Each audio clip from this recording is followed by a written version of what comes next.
जय हिंद दोस्तों, कैसे हो आप सभी। उम्मीद है आप सब अच्छे होंगे। मेरा नाम है अनवर और आप देख रहे हैं एडवांस बाइक मोड्स। तो जैसा कि आपने वीडियो के थंबनेल और टाइटल में देख ही लिया होगा, आज की जो वीडियो रहने वाली है वो यूज़फुल एक्सेसरीज़ के ऊपर रहने वाली है। तो हाँ, आज की जो वीडियो है वो यूज़फुल एक्सेसरीज़ के ऊपर है। वैसे तो हम बहुत सारी मोटिवेशन की वीडियो आपके लिए लाते रहते हैं, लेकिन हमने सोचा कि क्यों ना थोड़ी सी नॉलेज आपको और दी जाए जो आपकी राइडिंग को आसान बनाए, राइडिंग को कंफर्टेबल बनाए।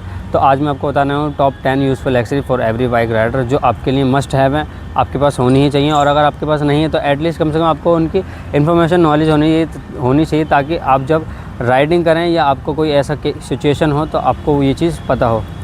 और साथ के साथ हम करेंगे इसके बजट की बात, कि किस तरीके से कौन सी एक्सेसरीज कितने तक की आती है, जिससे आपको आइडिया लग जाए अपने बजट के अकॉर्डिंग कि आपको क्या चीज़ लेनी चाहिए, क्या चीज़ आपके लिए परफेक्ट है। और अब हम करते हैं एक्सेसरीज़ की बात। तो फर्स्ट एक्सेसरीज है हमारी लेग गार्ड, क्रैश गार्ड और फ्रेम स्लाइडर। अब मैं 3 चीज़ आपको क्यों बता रहा हूँ कि बहुत सी बाइकें ऐसी होती है जिसके अंदर लेग गार्ड जो है कंपनी की तरफ से इंस्टॉल होकर आता है। तो उस केस में क्या होता है कि हमें किसी और चीज़ की ज़रूरत नहीं पड़ती, और क्रैश गार्ड हो गया या हमारे से फ्रेम स्लाइडर हो गया या हमारा लेग गार्ड है, ये तीनों चीज़ें हमारी बाइक को सेव करती हैं, प्लस हमें भी सेव करती हैं। अब किस तरीके से सेव करती हैं, बहुत सी सिचुएशन क्या होती हैं जहाँ हमारी बिना गलती के गाड़ी गिर जाती है, खड़े खड़े गिर जाती है, बच्चे गिरा देते हैं। बहुत सी सिचुएशन ऐसी होती है कि रिक्शा वगैरह वाले मार देते हैं। तो उस केस में क्या होता है कि हमारी जब गाड़ी गिरती है तो उसमें हमें हमारा लेग गार्ड सपोर्ट कर देता है। लेकिन बहुत सी बाइकें ऐसी होती हैं जिनके अंदर लेग गार्ड तो आता है लेकिन अच्छी क्वालिटी का नहीं होता, तो उस केस में क्या होता है, हमें क्रैश गार्ड भी लगवाना पड़ता है। या बहुत सी बाइकें ऐसी आती हैं जिनके अंदर क्रैश गार्ड इंस्टॉल नहीं होता, कंपनी की तरफ से नहीं आता, तो हमें अलग से क्रैश गार्ड इंस्टॉल कराना पड़ता है। और फ्रेम स्लाइडर की अगर मैं बात करूँ तो फ्रेम स्लाइडर होते हैं फेयरिंग बाइक के लिए ज़्यादातर, जैसे कि आपकी R5 हो गई, R5 V3 V4, KTM RC और एप्रिलिया हो जाती है हमारी, उसके बाद एक्सट्रीम हो गई। उसके बाद बहुत सारी बाइकें ऐसी होती हैं जिनके अंदर फेयरिंग होती है तो उसमें क्रैश गार्ड इंस्टॉल नहीं होता, तो उसके लिए हमारे होते हैं फ्रेम स्लाइडर। लेकिन बहुत से लोग क्या करते हैं कि कम बजट के चक्कर में अपने बजट के चलते वो चीज़ को थोड़ा सा हल्का लगवा लेते हैं, क्वालिटी को थोड़ा डाउन लगवा लेते हैं, जिससे क्या होता है जब गाड़ी गिरती है तो लेग गार्ड हो, क्रैश गार्ड हो या हो फ्रेम स्लाइडर, वो कुछ भी हमारा प्रोटेक्ट नहीं कर पाते। तो हमें क्या है, एक अच्छी क्वालिटी के क्रैश गार्ड या फिर फ्रेम स्लाइडर या तो लेग गार्ड हमें अपनी बाइक में इंस्टॉल कराने चाहिए, और ये हमारी बाइक को भी सेव करता है प्लस हमें भी सेव करता है। तो ये है हमारी पहली एक्सेसरीज। और इसके बजट की अगर मैं बात करूँ तो लेग गार्ड ज़्यादातर हमारा नॉर्मल बाइकों में लगा हुआ आता है, उसमें हमें कोई पे करने की ज़रूरत नहीं होती। अगर नहीं लगा हुआ आता तो नॉर्मल लेग गार्ड जो है हमारे 500 से 1000 के बीच में आ जाते हैं। अगर हम करें क्रैश गार्ड की बात तो एक अच्छी क्वालिटी का क्रैश गार्ड आपको मिल जाएगा करीब 2000 रुपये की रेंज में। हो सकता है अलग अलग सिटीज़ में अलग अलग रेट हो, लेकिन हमारे यहाँ पे जो रेट है मैं आपको हिसाब से बता रहा हूँ, 2000 रुपये से स्टार्टिंग प्राइस बता रहा हूँ। अगर आपके पास हैवी बाइक है, कोई सुपर बाइक है, तो उसके महंगे आते हैं। आप उसको अपने हिसाब से देख कर चलें कि क्या है। फ्रेम स्लाइडर्स की बात करूँ मैं तो अच्छी क्वालिटी में अगर आप परचेज़ करेंगे तो कहीं पर भी आपको 1000 रुपये में बहुत अच्छे फ्रेम स्लाइडर्स मिल जाएंगे। अब आती है हमारी सेकंड एक्सेसरीज। तो सेकंड एक्सेसरीज है हमारी मोबाइल होल्डर। अब मोबाइल होल्डर ज़रूरी क्यों है, अगर हम नॉर्मल भी कहीं पर चल रहे हैं या नॉर्मल हम कहीं पर भी जा रहे हैं, तो आज की डेट में इतने कंजेस्टेड एरिया हो गए हैं हर तरफ के 5 किलोमीटर जाना भी मुश्किल हो जाता है। तो इस केस में हमें एक मोबाइल होल्डर की नीड ज़रूर रहती है, क्योंकि बार बार हम हाथ में तो फ़ोन देख के चला नहीं सकते बाइक को, क्योंकि हम बाइक भी चलाना है प्लस फ़ोन भी देखेंगे तो हमारी राइडिंग हो जाएगी बहुत ज़्यादा ख़राब, प्लस एक्सीडेंट होने के चांस काफ़ी बढ़ जाते हैं। तो मोबाइल होल्डर आपको लगाना चाहिए। अब मोबाइल होल्डर की भी क्वालिटी की बात करूँ तो बहुत से लोग क्या करते हैं 200-250 रुपये के मोबाइल होल्डर लगवाते हैं, उसमें क्वालिटी ठीक नहीं रहती, वाइब्रेशन रहती है, प्लस अगर आपके पास कोई महंगा फ़ोन है तो उसके अंदर OIS कैमरे होते हैं, वो भी हो जाते हैं उसके कैमरे के सेंसर ख़राब। तो आपको एक अच्छा फ़ोन होल्डर भी लगाना चाहिए। अगर आपके पास महंगा फ़ोन है तो आपको ख़ास कर ये याद रखना है कि हमारे पास जो फ़ोन है उसके अंदर OIS कैमरा है, तो आपको एक एंटी वाइब्रेशन फ़ोन होल्डर लगाना है।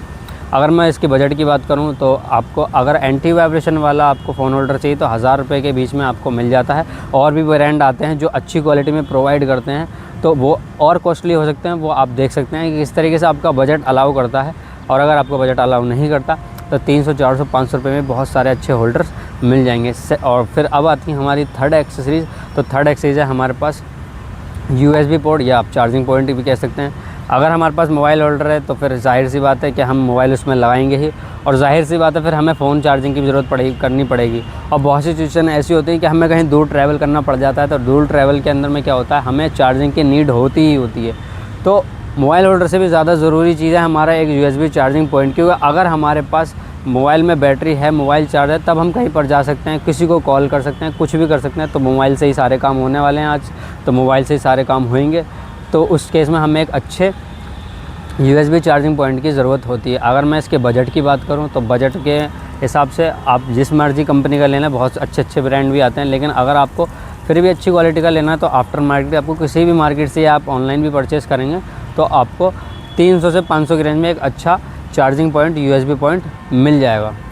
चौथी चीज़ की बात मैं करूँ तो अब हमारी चौथी चीज़ है वो है हमारी बाइक की सेफ्टी से रिलेटेड, और ये रहने वाला है हमारा जीपीएस ट्रैकर। तो जीपीएस ट्रैकर का क्या काम होता है? जीपीएस ट्रैकर एक ऐसा डिवाइस होता है जो आपकी बाइक में कनेक्ट हो जाता है, उसकी एप्लीकेशन आपके फ़ोन में हो जाती है इंस्टॉल, और उसको इंस्टॉल करने के बाद जब वो आपस में कनेक्ट होते हैं तो आपकी जो बाइक की सेफ्टी है वो हो जाती है और ज़्यादा इन्हेंस। अब इन्हेंस कैसे होती है? तो जीपीएस जो है आपको टाइम टू टाइम जब भी आपका इग्निशन होता है, आप इग्निशन ऑन ऑफ होता है तो आपको मैसेज भेजता है और आपको आपकी बाइक की लोकेशन बताता है, आपकी बाइक कितने किलोमीटर चली ये भी बताता है, और साथ के साथ अगर बाई चांस कोई चोर आपकी बाइक चोरी कर ले तो वो आपके फ़ोन से होता है कनेक्ट, आप अपने फ़ोन से अपनी बाइक को बंद कर सकते हैं जहाँ मर्जी भी हो वो।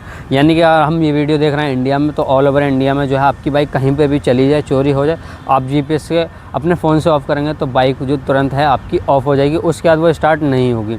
लेकिन आपको ये याद रखना है कि आप अगर आपकी सिचुएशन में किसी सिचुएशन में आप ऐसे हो जहाँ आपकी बाइक की चोरी हो जाती है तो आपको पहले अपने बाइक के क्लोज़ पहुँचना है, उसके बाद बाइक को करना है ऑफ़। क्योंकि अगर आप डायरेक्ट ऑफ़ करेंगे वो किसी भी मैकेनिक के पास लेके जाएगा और मैकेनिक तो कुछ ना कुछ करके उसको स्टार्ट कर ही देंगे। तो आपको इस चीज़ का ध्यान रखना है। जीपीएस हमारी सेफ्टी के लिए होता है लेकिन काफ़ी यूज़फुल एक्सेसरीज़ है और आपको लगवानी चाहिए। अब मैं बताता हूँ आपको पाँचवीं एक्सेसरीज़ कि पाँचवीं एक्सेसरीज़ हमारी क्या रहने वाली है। पाँचवीं जो एक्सेसरीज़ रहने वाली है वो हमारी रहने वाली है फॉग लाइट। अब क्या है, ज़्यादातर कंपनी जो दे रही हैं एलईडी लाइट्स देती हैं बाइकों के अंदर, और उसमें क्या है विजिबिलिटी काफ़ी रहती है कम, और अगर नॉर्मल भी है, हाइलोजन भी आता है तो उसमें विजिबिलिटी रहती है कम। तो उस केस में क्या होता है कि जैसे हम किसी ऑफ राइडिंग रास्ते में जा रहे हैं, किसी कच्चे रास्ते पे, या हमें किसी ऐसी जगह पे जाना पड़ जाए जहाँ पे लाइट वगैरह काफ़ी कम हो, तो उस केस में हमें एक अच्छी फॉग लाइट की नीड ज़रूर होती है। मेरी राय ये है कि आप अगर फॉग लाइट में थोड़ी सी अच्छी लें, वैसे तो आपको 5,000 के बीच में अच्छी फॉग लाइट्स मिल जाएगी, लेकिन मैं सजेस्ट करूँगा कि आपको 1,000 से 2,000 के बीच में अच्छी फॉग लाइट लेनी चाहिए, जिसके अंदर आपको ये देखना है कि कम से कम उसके अंदर व्हाइट प्लस येलो प्लस उसके अंदर एक डेविल आई यानी डीआरएल भी हो। डीआरएल आपकी शाम के टाइम में काम आती है और व्हाइट आपकी नॉर्मल, और येलो इसलिए कि आपको जो फॉग है उसमें आपकी येलो काम आएगी। और वैसे तो अलग अलग ब्रांड्स आते हैं, बहुत सारी फॉग लाइट प्रोवाइड करते हैं, बहुत सारे अलग अलग प्रोडक्ट हैं जो अलग अलग कॉस्ट के हिसाब से आते हैं, लेकिन आपको अपने बजट के हिसाब से चीज़ देखनी है कि क्या आपके लिए बेहतर रहेगा, किस हिसाब की आपकी बाइक है और किस हिसाब का रास्ता है, जिस रास्ते पर आप चलने वाले हो, तो उस हिसाब से आपको अपनी फॉग लाइट जो है इंस्टॉल करानी है। तो ये हो जाती है हमारी फॉग लाइट। और उसके बाद आती है हमारी छठी एक्सरीज, वो रहने वाली है पीपीएफ या लेमिनेशन। तो पीपीएफ लेमिनेशन दोनों अलग अलग चीज़ें हैं, एक चीज़ नहीं होती। बहुत से लोग क्या करते हैं कि लेमिनेशन को पीपीएफ बता के करते हैं, लेकिन मैं आपको सच बता रहा हूँ कि ऐसा नहीं होता। लेमिनेशन अलग चीज़ होती है, पीपीएफ अलग चीज़ होती है। अब मैं आपको ऐसा क्यों बता रहा हूँ कि मैं खुद एक बाइक मैकेनिक हूँ, आपको पहले ही बताया था, और बाइक मॉडिफिकेशन में मैं काम करता हूँ। तो मुझे जो नॉलेज होगी मैं आपको बेहतर से बेहतर बताने की कोशिश करूँगा, गलत बताने का कोई फ़ायदा होता नहीं है।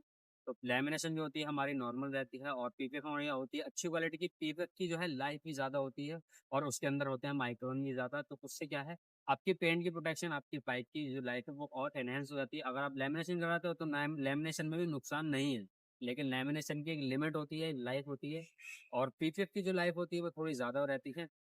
तो आपको ये देखना है कि आपके बजट के अकॉर्डिंग क्या चीज़ जो है बेस्ट रहने वाली है। अगर आपको नॉर्मली आप चलाते हो तो आप लेमिनेशन भी करा सकते हो। अगर मैं बजट की बात करूँ तो 1,000 से 2,000 के बीच में, 2,500-3,000 के बीच में अच्छी लेमिनेशन होती है। उसके बाद हमारी पीपीएफ जो करीब 4 से लेके 8-9,000 10,000 तक जाती है, और अगर अच्छा कोई ब्रांड है तो वो और ज़्यादा कॉस्ट भी चार्ज कर सकते हैं। लेकिन ये हमें आपको अपने बजट के हिसाब से देखनी है। मेन जो है टॉपिक वो होता है हमारा बजट ही, कि हमारा बजट किस चीज़ पे अलाउ करता है और हमें क्या चीज़ लेनी चाहिए, हमारे लिए क्या चीज़ बेहतर रहती है। तो ये हो जाती है हमारी दोस्तों। उसके बाद आती है हमारी 7वीं एक्सरीज, जो कि रहने वाली है हमारी हेलमेट लॉक। अब जाहिर सी बात है अगर आप राइड कर रहे हैं, बाइक चला रहे हैं, तो आप हेलमेट लेके ही कहीं पर जाएंगे। तो उस किसी केस में क्या होता है कि किसी कंपनी में, किसी ऑफिस में हमें हेलमेट ले आने की अलाउ नहीं होता, अनुमति नहीं होती, जिससे हम क्या है हेलमेट अपने अंदर नहीं ले जा सकते, या फिर बहुत सिचुएशन ऐसी होती है जहाँ हम हेलमेट ले जा ही नहीं सकते। तो उस सिचुएशन में क्या है, आपको एक हेलमेट लॉक जरूर रखना चाहिए। एक अच्छी क्वालिटी का हेलमेट लॉक आपकी हेलमेट को सेव करता है, क्योंकि हेलमेट एक बहुत ज़्यादा यूजफुल एक्सरीज है हमारे लिए भी, बाइक के लिए भी, और हमारे पूरी बॉडी पार्ट के लिए भी। तो हमें एक अच्छा जो है हेलमेट लॉक लेना चाहिए। और अगर मैं अच्छे हेलमेट लॉक की बात करूँ तो 500 के बीच में आपको अच्छा हेलमेट लॉक मिल जाएगा, ऑनलाइन ऑफलाइन जैसा भी आप परचेस करना चाहें वो मिल जाएगा। अब आती है हमारी 8वीं एक्सरीज, जो कि रहने वाली है हमारी चेन लुब्रिकेंट किट। अब जाहिर सी बात है, आप जब बाइक की इतनी एक्सरीज देख रहे हैं तो आप बाइक तो चला ही रहे होंगे, तो बाइक चलाने पे हमारी जो चेन चलती है वो सबसे ज़्यादा चलती है और सबसे ज़्यादा गंदी भी यही होती है। तो चेन लुब्रिकेंट का फ़ायदा क्या होता है, चेन लुब्रिकेंट किट से जो है सबसे पहले तो हमारी बाइक की चेन है वो क्लीन रहती है, और उससे क्या है हमारी जो है चेन की जो लाइफ और चेन सेट की लाइफ भी बढ़ती है, प्लस जो हमारी गियर की शिफ्टिंग है वो रहती है स्मूथ, और जो है हमारी जो बाइक की नॉइज़ है वो भी होती है बहुत ज़्यादा कम, यानी कि नॉइज़ कम आएगी। ज़ाहिर सी बात है, अगर आप चेन क्लीनिंग और चेन यूज़ करके रखेंगे परमानेंट, या फिर टाइम टू टाइम करके रखेंगे, इस चीज़ का आप ध्यान रखेंगे, तो ये जो चीज़ है वो काफ़ी बेहतर चलने वाली है। तो अगर मैं चेन लुब्रिकेट किट की बात करूँ, तो आपको 500 के बीच में अच्छी चेन लुब्रिकेंट मिल जाएगी। अगर आपको और अच्छी चाहिए तो फिर आप अपने बजट के हिसाब से देख सकते हैं। तो ये हो जाती है हमारी 8वीं एक्स सीरीज़। अब हम आते हैं अपनी 9वीं एक्स सीरीज़ के ऊपर। तो हमारी 9वीं एक्स सीरीज़ है, यानी 9वीं, वो रहने वाली है हमारा डिस्क लॉक या व्हील लॉक। डिस्क लॉक और व्हील लॉक दोनों अलग-अलग चीज़ें हैं। मैं आपको इसलिए बता रहा हूँ डिस्क लॉक और व्हील लॉक। तो डिस्क लॉक जो है हमारी डिस्क ब्रेक वाली गाड़ी में लगता है, जिनके अंदर डिस्क वाला ब्रेक होता है, यानी डिस्क ब्रेक होते हैं, उसके अंदर लगता है। व्हील लॉक हमारा उन बाइकों के अंदर लगता है जिनके अंदर ड्रम्स होते हैं, यानी डिस्क ब्रेक नहीं होता। और अगर मैं इनके बजट की बात करूँ तो 500 के बीच में ये आपको इसके अराउंड आसपास, मतलब अच्छी क्वालिटी में व्हील लॉक मिल जाएगा। अगर आपको और बेहतर लेना तो और भी ब्रांड्स आते हैं, आप परचेस करते हैं। अब आते हैं हमारी 10वीं एक्सरीज के ऊपर, जो कि हमारी फाइनल एक्सरीज है। तो वो है हमारा हेलमेट इंटरकॉम। अब हेलमेट इंटरकॉम ज़रूरी क्यों है? आप गाड़ी चला रहे हैं, लॉन्ग राइड्स कर रहे हैं, या आप जा रहे हैं किसी अपने दोस्तों के साथ, तो आपको एक हेलमेट इंटरकॉम की ज़रूरत पड़ती है। और आप हमेशा कॉल पे उनसे बात नहीं कर सकते, तो इंटरकॉम जो है कनेक्ट हो जाता है। आपस में मैश वाले इंटरकॉम आते हैं, इंटरकॉम टू इंटरकॉम कनेक्ट होकर आप आराम से उनसे बातचीत कर सकते हैं, म्यूजिक सुन सकते हैं। और अगर आप बाइक चला रहे हैं तो बार बार आप कॉल तो उठा नहीं सकते, क्योंकि आप अगर किसी लॉन्ग राइड्स में, या आप डेली भी 40 से 50 किलोमीटर बाइक चला रहे हैं, तो उसमें कि उस केस में क्या है, आप बार बार ही जो है कॉल को अटेंड नहीं कर सकते। तो उस केस में हमें जो है एक इंटरकॉम की नीड होती है, जिससे कि हम आसानी से कॉल का जो अपनी कॉल को अटेंड कर सकते हैं। तो ये है दोस्तों, यही थी हमारी top 10 useful exercise for every bike rider, जो कि मैंने आपको बता दी। अगर मुझसे कोई यूजफुल एक्सरसाइज छूट रही है तो आप मुझे कमेंट बॉक्स में बता सकते हैं। कमेंट करें कि ये यूजफुल एक्सरसाइज आपसे रह गई है। और इसी तरीके से बाइक से रिलेटेड मोटिवेशन की वीडियो के लिए, बाइक से रिलेटेड कंटेंट के लिए, बाइक से रिलेटेड जानकारी के लिए आप हमारे चैनल को सब्सक्राइब कर सकते हैं। वीडियो पसंद है तो लाइक कर सकते हैं, और इंस्टाग्राम पर कर सकते हैं फॉलो। अगर आपको जानकारी लेनी है तो डिस्क्रिप्शन में आ रहा है नंबर, आप वहां से किसी भी चीज़ की जानकारी ले सकते हैं व्हाट्सअप करके। और आज का यही था कुछ आज की वीडियो में, जिसे करने में था मुझे अभी, थैंक्स फॉर वॉचिंग।